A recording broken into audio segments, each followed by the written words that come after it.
Hey, what's going down with everybody, man? This the kid, DC Wrestling. So, 2024 is coming to an end, and obviously, you can tell by the title of the video, man, this is going to be my official tier ranking video for every single WWE Premium Live event of 2024. Starting with the Royal Rumble that took place back at the end of January, all the way to Survivor Series, which was like already like 2, 3 weeks ago. But 2024, this was a good year for the WWE, man. Honestly, a lot of stuff went down, a lot of crazy stuff. I can go on and on and on about every single moment from like all the way to the first of January, all the way to like December. But I don't want to be here all day for you all. And as you could tell, NXT is not on this list. This is just the main roster PLEs. So yeah, and disclaimer before I even officially get into it, there are probably going to be some pay-per-views I put in the certain letter I give these pay-per-views that you're not going to agree with. That's okay. We're wrestling fans. Opinions are divided at the end of the day.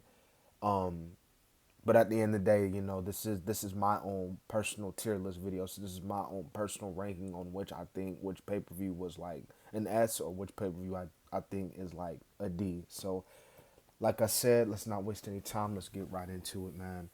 Starting with the Royal Rumble, and I said this back in January, and I still feel this today. I thought Royal Rumble was a C. I know, surprisingly, the first Big Four pay per view is a C. And the reason why I thought it was a C, I ain't gonna lie to you, looking back at it, and even watching it live, I thought the women's Royal Rumble wasn't all that. I thought it was mid, to be honest with you, or meh, as I would also say. The men's Royal Rumble match was okay. It was good. Cody winning definitely was the highlight, I think. And granted, we had that, infamous Rock segment on SmackDown a week later. It was a big moment during that time period because, back to back Royal Rumble winner since Stone Cold, Cody potentially finishing the story, challenging running the back with Roman Reigns at WrestleMania 40. You can't write anything better than that. But yeah, and then I think you had Kevin Owens, Logan Paul, and then I remember looking back, the Fatal 4-Way match was pretty mess. So that's why I have Royal Rumble as a C. Elimination Chamber in Perth, Australia was the next PLE. And I also thought this was a C, man. I ain't gonna lie to you. This pay per view, for me, over here in the States, this pay per view was at what, 5:30 in the morning. And I ain't gonna lie to you, trying to pull an all nighter just to watch that show was an absolute chore. You want to talk about wrestling matches?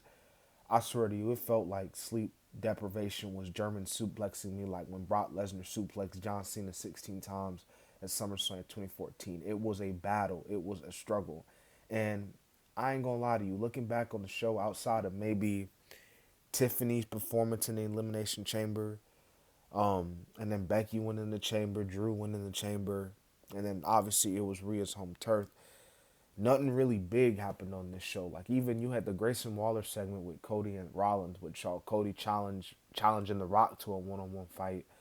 I was just remember looking at this while battling sleep, mind you, and I was just like, bro, I'm just not feeling it. I can understand if you were in Australia, you were loving this, but for me, watching this at like 5:30 in the morning, even if it wasn't 5:30 in the morning, I still probably would have felt like this pay per view wasn't really all that. It kind of felt like a filler episode. It was like, hey, let's just get through this pay per view so we can get to WrestleMania. But WrestleMania is going to be at an A. This was a really, really, really, really good pay per view, man. And I might even go ahead and say it. WrestleMania probably was the best WWE pay per view of the year. I mean, night two, I think, made WrestleMania 40 stand out because I ain't gonna lie to you, and I said it back at night one. I personally thought night one was really mad. I think the only matches on night one you had the ladder match for the tag team titles, and you had Sammy and Gunther, which is a match of the year candidate, and then the tag team match, which is another match of the year candidate. The tag team match with the Roman, Rock, Cody, Rollins, that was a good one too. But then you had poor matches like Jimmy versus Jay. But night two made up for it, man. The cash in, Cody finishing the story, Bailey, Io. Like night two was awesome. If I had to split it up, I'd probably put night two as an S tier, but and probably put night one as probably maybe a C. But hey, for the sake of tense purposes, mixing together WrestleMania 40, epic. I'm putting it as an A. I'm putting Backlash at France as an A as well, man. This was easily the best crowd. I mean, this France crowd was going crazy, man. It just goes to show you, man, these international shows, man, these crowds, they don't mess around, you know, compared to us over here in the States. You know, I say it all the time, man. Us people over here in the States, we're spoiled. I mean, we spoiled as hell. You had an amazing first ever encounter with AJ and Cody. You had the triple threat match with Bailey, Naomi, and Tiffany. Damian Priest and Jey Uso, they had a solid match. You know, you had the debut of Tangaloa and a really good tag team match to open up the show with Randy, KO, and Solo and Tama. So this is a good show, man. Obviously putting it as an A. Next, you had King and Queen of the Ring. I'm gonna put this as a B. Uh, it was a good show. I mean, Gunther and Randy for the very first time killed it. Um, Nia obviously won Queen of the Ring. Logan and I think Cody was a really good one, even though it was like very like okay, typical hype promotion super fight. I guess I don't know, but um, I ain't gonna lie to you. It felt like Logan was gonna win the match there, but Cody won, so that was really cool. I think Cody busted out the vertebraker, and good stuff, man. Good stuff. So Clash at the Castle in Scotland. I'm gonna put this as a. We could put this as a B. I could put this as a B. Drew, Drew and Priest killed it. I know Punk came out at the end, which was crazy, but Priest and Drew really killed it. Sammy and Chad had their match on this show. That was really good. Bailey took on Piper Niven for a 13-minute match. That was really good. So overall, this show was really really good, man. And again, they were in Scotland, and the crowd was going crazy, especially for Drew, and they were not happy to see Punk there, man. You saw a few Punk fans, but a lot of people was like, "Yo, Punk, what the hell are you doing?" So there you had that. Money in the Bank. Hmm, Money in the Bank. I don't know if I should put it as a C or if I should put it as a B. Screw it. We're gonna put it as a B. It was a good show. Money in the Bank. Uh, I think the men's Money in the Bank. I can't remember if it was either the women's Money in the Bank match was better or the men's. I think a lot of people were saying the women's was better. I might have to go back and rewatch it. But Tiffany won the women's Money in the Bank, which was crazy. I didn't like Drew McIntyre winning it, man, because as we saw, Drew McIntyre cashed in on the world title match between Rollins and Priest, which was actually a really good match. Rollins and Priest had a really good match. If you take away Drew doing what he did, and then CM Punk just cost him again, it was just like you could have just gave the Money in the Bank to somebody else, like Jey Uso, who was one of the most over people, because a lot of us were saying that like you either give it to Jey Uso, who was over as hell, still over as hell, and I forgot to mention that Backlash in France, Jey Uso had probably one of the best crowd entrance reactions of the year. I mean, the Fireflies were in full effect, as they would say. I mean, everybody was eating like crazy, man. That was like it was a dope entrance. Or you could have gave it the Money in the Bank to someone like Andrade, but you give it to Drew just to lose it like what? Not even an hour later. No yeet, no yeet at all with that. I'm gonna put SummerSlam as a. Should I put it as an A or should I put it as a B? Um, we can. I'm gonna put it as an A. I mean, Gunther won the world title. LA Knight won his United States Championship. You know, we saw the return of the Tribal Chief Roman Reigns. I'm trying to think what else happened on this show. Oh, Dominic turned on Rhea, which was crazy. A lot of crazy shit happened on this show, man. So if WrestleMania was the number one show, it's a tie between either Backlash or SummerSlam as the number two show. But the next show is Bash in Berlin. I think Bash in Berlin was a solid show. I ain't gonna lie to you. That Bash in Berlin was solid. Uh, Randy and Gunther, I think their King and Queen, their King of the Ring finals match was better than Bash in Berlin. Bash in Berlin, their match kind of felt a little slow. I felt like, um, what was on this match? I know Punk. I think Punk and Drew had the strap match on this one, which was really good.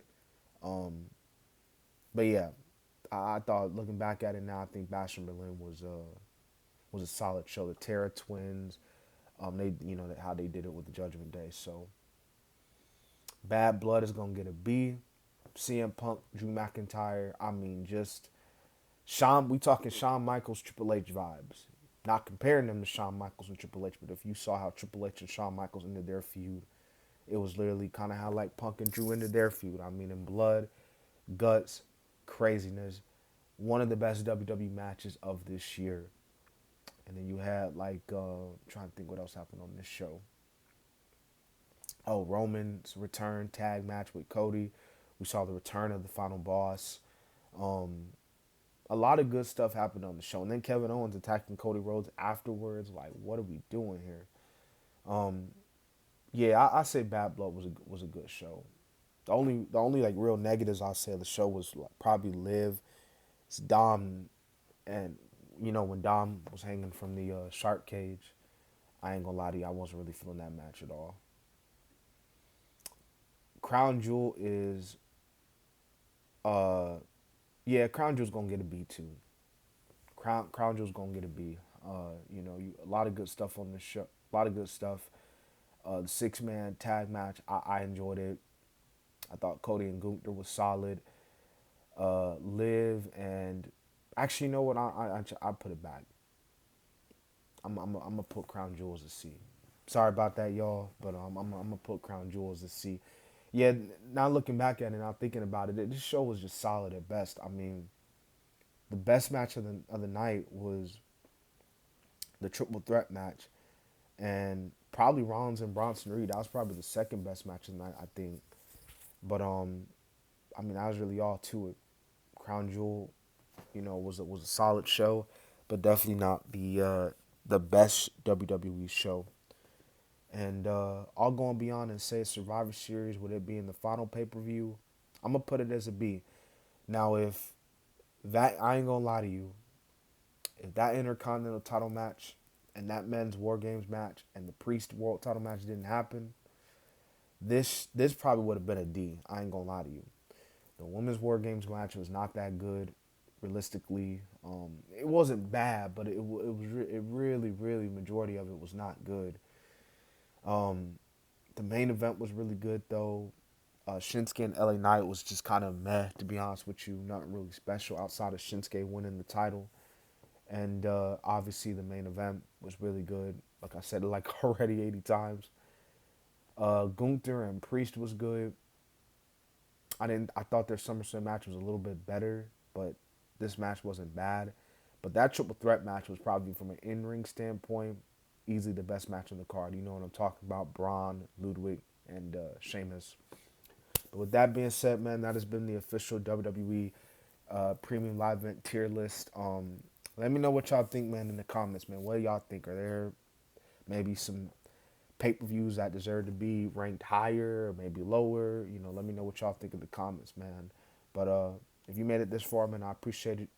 Y'all for sticking it to it in the end, man.